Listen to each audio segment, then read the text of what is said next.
ब्रह्म महिमालेक शरणम ब्रह्म महिमालेक शरणम ब्रह्म महिमालेक शरणम।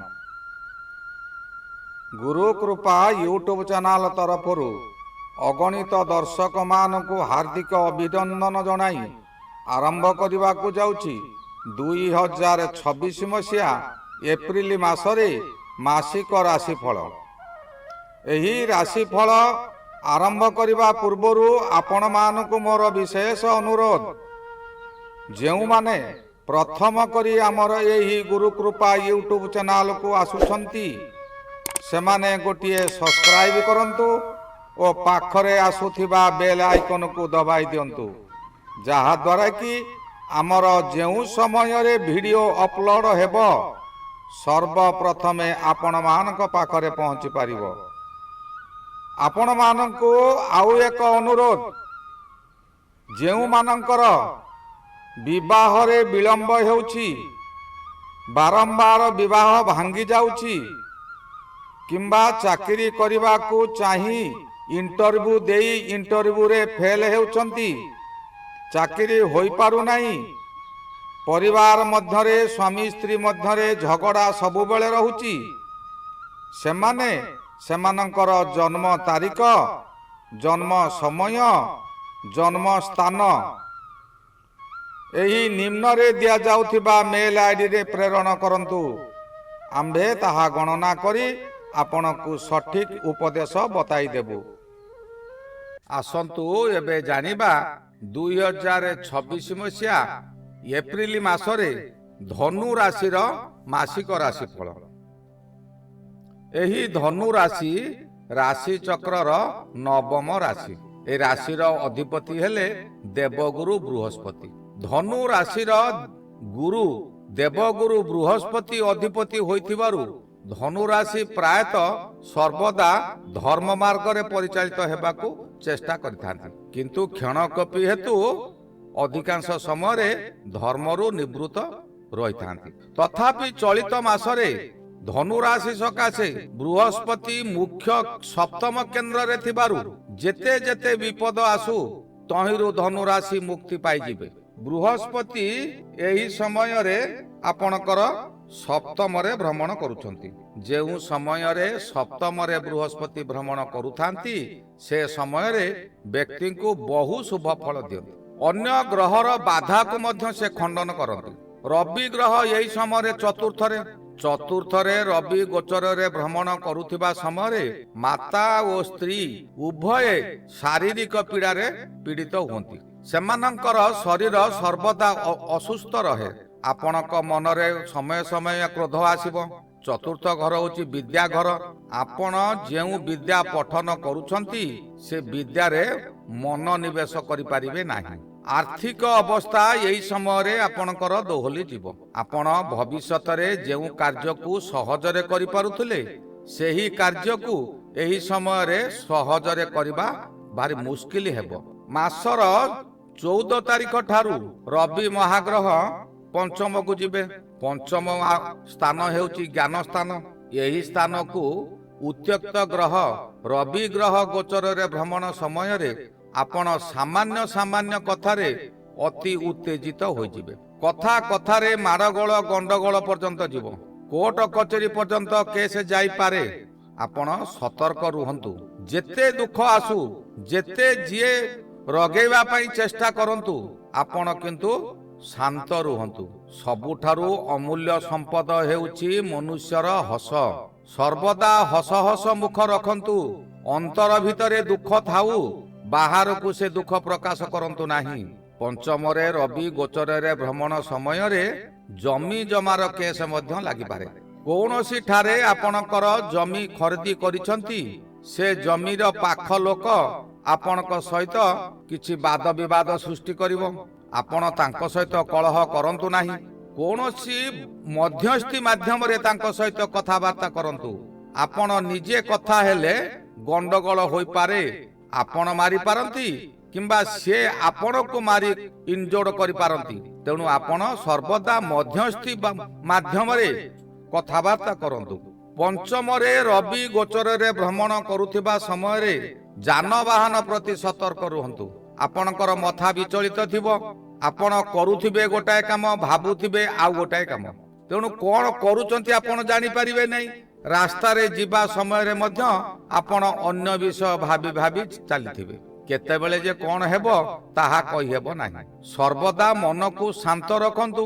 ମନକୁ ଶାନ୍ତ ରଖିବାକୁ ହେଲେ କେବଳ ହିଁ ପରମ ବ୍ରହ୍ମ ଭରସା। ଆପଣ ସର୍ବଦା ମନ ମଧ୍ୟରେ ପରମ ବ୍ରହ୍ମଙ୍କର ଧ୍ୟାନ କରନ୍ତୁ, ତାଙ୍କରି ନାମ ନିଅନ୍ତୁ। ଆପଣଙ୍କୁ ସର୍ବଦା ସେ ସତ୍ପଥ ବତାଇ ଦେବେ। ମଙ୍ଗଳ ମହାଗ୍ରହ ଚତୁର୍ଥରେ, ଚତୁର୍ଥ ହେଉଛି ବିଦ୍ୟା ଘର, ଚତୁର୍ଥ ବାସଗୃହ ଘର, ଚତୁର୍ଥ ହେଉଛି ଯାନବାହନ ଘର, ଚତୁର୍ଥ ଘର ମଧ୍ୟ ଭୂମି ଘର। ଏହି ଚତୁର୍ଥ ଘର ମାତା ଘର ହୋଇଥିବାରୁ ମାତାଙ୍କର ଶରୀର ପୀଡ଼ା ଅଧିକ ହେବ କିମ୍ବା ମାତାଙ୍କ ସହିତ କଳହ ହେବ। ଆପଣ ସାବଧାନ ରୁହନ୍ତୁ। ମାତାଙ୍କ ସହିତ କେବେ ହେଲେ କଳହ କରନ୍ତୁ ନାହିଁ। ମାତା ହେଲେ ପ୍ରଥମ ଗୁରୁ। ତାଙ୍କ ସହିତ କଳହ କଲେ କିମ୍ବା ତାଙ୍କ ମନରେ ଅଶାନ୍ତି ଦେଲେ ଆପଣଙ୍କର କୌଣସି ଶୁଭ କର୍ମ କରିପାରିବେ ନାହିଁ। ଚତୁର୍ଥ ଘର ହେଉଛି ବିଦ୍ୟାଗୃହ। ଆପଣ ବିଦ୍ୟା ପଠନରେ ମନ ଦିଅନ୍ତୁ। ବିଦ୍ୟା ପଠନ କରିବା ପୂର୍ବରୁ ପରମ ବ୍ରହ୍ମକୁ ଧ୍ୟାନ କରି ତାଙ୍କୁ ପ୍ରଣାମ କରି ତାପରେ ବିଦ୍ୟା ପଠନ କରନ୍ତୁ। ତେବେ ଯାଇ ଆପଣ ବିଦ୍ୟା ପଠନ କରିପାରିବେ। ନଚେତ୍ ପୁସ୍ତକ ଦେଖିବା ମାତ୍ରେ ଆପଣଙ୍କର ସେଇ କିଏ କଣ କହିଥିଲା ସେଇ କଥା ଗୁଡ଼ିକ ଦେଖାଯିବ, ପୁସ୍ତକର ଅକ୍ଷର ଦେଖାଯିବ ନାହିଁ। ଆପଣ ସେ ପଛ କଥା ଭୁଲି ଯାଆନ୍ତୁ। ସବୁ ପରମ ବ୍ରହ୍ମଙ୍କ ଉପରେ ଛାଡ଼ି ଦିଅନ୍ତୁ। ସେହି ପରମ ବ୍ରହ୍ମ ହିଁ ସମସ୍ତ ମନୁଷ୍ୟଙ୍କର ତ୍ରାଣକର୍ତ୍ତା। ଏହି ମଙ୍ଗଳ ଯେଉଁ ସମୟରେ ଚତୁର୍ଥରେ ଥାଏ ଜମିବାଡ଼ି ଗଣ୍ଡଗୋଳ କରାଏ। କାହିଁକି ନା ମଙ୍ଗଳ ହେଉଛି ଭୂମିପୁତ୍ର, ସେ ଗଣ୍ଡଗୋଳ କରାଇବ। କିଛି ନଥିବ, ହଠାତ୍ ଜମିବାଡ଼ି ବାବଦରେ କୌଣସି ନା କୌଣସି ସ୍ଥାନରେ ଆପଣଙ୍କର ଗଣ୍ଡଗୋଳ ହେବ।